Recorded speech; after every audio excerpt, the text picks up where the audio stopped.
हम दो भाई और एक बहन है। वालिद साहब वफात पा चुके हैं, जबकि वालिदा हम भाइयों के साथ रहती हैं। बहन की शादी को 6 साल हो चुके हैं।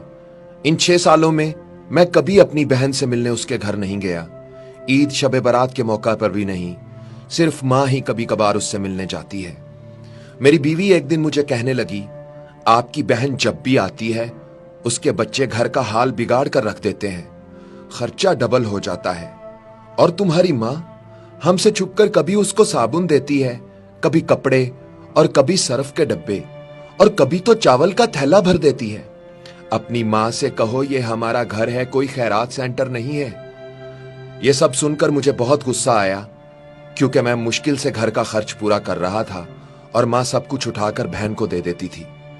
एक दिन बहन अपने बच्चों को लेकर घर आई हुई थी कि खेलते खेलते उसके बेटे ने टीवी का रिमोट तोड़ दिया। यह देखकर मुझे बहुत गुस्सा आया और मैंने माँ से कहा, माँ बहन से बोलो हमारे घर सिर्फ ईद पर आया करे, और ये जो आप उसे साबुन, सर्फ और चावल का थैला भर कर देती हैं, बस बहुत हो गया, अब यह सिलसिला बंद कर दें। यह सब सुनकर मेरी माँ चुप रही, लेकिन मेरी बहन ने मेरी ये सारी बातें सुन ली, लेकिन उसने ऐसे जाहिर किया जैसे उसने कुछ नहीं सुना। शाम का वक्त होने वाला था। उसने अपने बच्चों को तैयार किया और मुझे कहने लगी, भाई मुझे बस स्टॉप तक छोड़ आए। मैंने झूठे मुंह कहा, रह लेती कुछ दिन, लेकिन वो मुस्कुराते हुए बोली, नहीं भाई, बच्चों की छुट्टियां खत्म होने वाली हैं, अब मुझे वापस जाना चाहिए। फिर जब हम दोनों भाइयों में जमीन का बंटवारा हो रहा था तो मैंने साफ इनकार कर दिया कि मैं अपनी जमीन से बहन को हिस्सा नहीं दूंगा। बहन सामने बैठी थी, लेकिन वो खामोश रही। मेरी मां ने कहा, बेटी का भी हक बनता है, लेकिन मैंने गाली देकर कहा, कुछ भी हो जाए मैं बहन को हिस्सा नहीं दूंगा। ये सब देखकर मेरी बीवी भी मेरी बहन को बुरा भला कहने लगी, मगर वो बेचारी खामोश रही। कुछ वक्त के बाद मेरा बड़ा भाई अलहदा हो गया और मां भी उसके साथ उसके घर चली गई। मेरी बीवी और मैं दोनों बहुत खुश थे, मगर हमारी ये खुशी ज्यादा देर तक कायम ना रही और मेरे बेटे को टीबी हो गई। मेरे पास जो कुछ था मैंने उसके इलाज पर लगा दिया। 1 लाख का कर्ज भी सर पर चढ़ गया। भूख सर पर थी। मैं बहुत परेशान था। कमरे में अकेला बैठा था, शायद अपने हालात पर रो रहा था कि उसी वक्त मेरी बहन घर आ गई।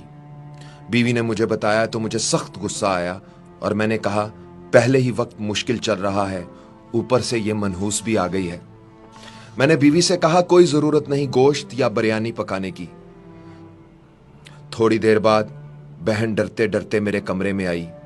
मैंने नागवारी से उसकी तरफ देखा, मगर वो आगे बढ़ी और प्यार से मेरे सर पर हाथ फेरा और बोली, वीरे मैं तेरी बड़ी बहन हूं, तुम तो मेरी गोद में खेलते रहे हो, मगर अब देखो तो जरा, मुझसे भी बड़े लगते हो। फिर मेरे करीब बैठकर उसने अपने परस से सोने के कंगन निकाले और मेरे हाथ पर रख दिए। आहिस्ता से बोली, वीरे तू क्यों परेशान होता है, तेरी बहन अभी जिंदा है। बच्चे स्कूल गए हुए थे तो मैंने सोचा जल्दी जल्दी से मैं अपने भाई से मिलाऊं।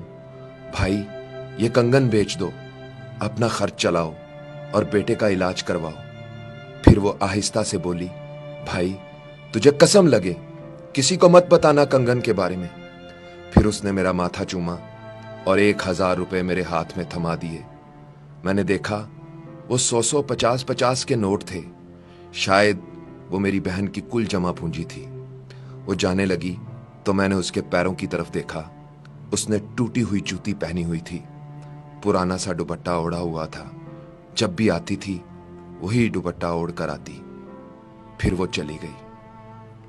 बहन की इस मोहब्बत को देखकर उस दिन मैं मर ही गया।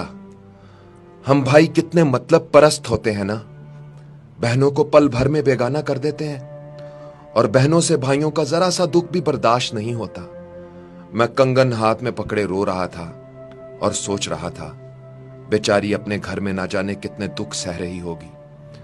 कुछ लम्हे बहनों के पास बैठकर उनका हाल चाल पूछ लिया करें, वो इतने से ही खुश हो जाती हैं। यह अब मेरा जाती तजुर्बा है कि जब भी हालात खराब हों बहनों को दावत पर बुला लिया करें, फिर देखें उनकी वजह से कैसे रिज्क मिलता है। अफसोस हम समझते हैं कि उनके आने से अखराजात बढ़ जाते हैं, या माँ अगर उनको कुछ दे देती है तो हम समझते हैं इससे हमारे घर में कुछ कमी हो जाती है। मगर ऐसा नहीं है। जब तक हम बहनों पर मेहरबान रहते हैं, कुदरत हम पर मेहरबान रहती है। और जब हम बहनों से शफकत का हाथ उठा लेते हैं, कुदरत हमसे अपना हाथ उठा लेती है। उजैर भाई, इस कहानी को अपने प्रोग्राम में जरूर शामिल करना। लाखों लोग आपकी आवाज और बात सुनते हैं, वो जरूर इसे अपनी जिंदगी का हिस्सा बनाएंगे।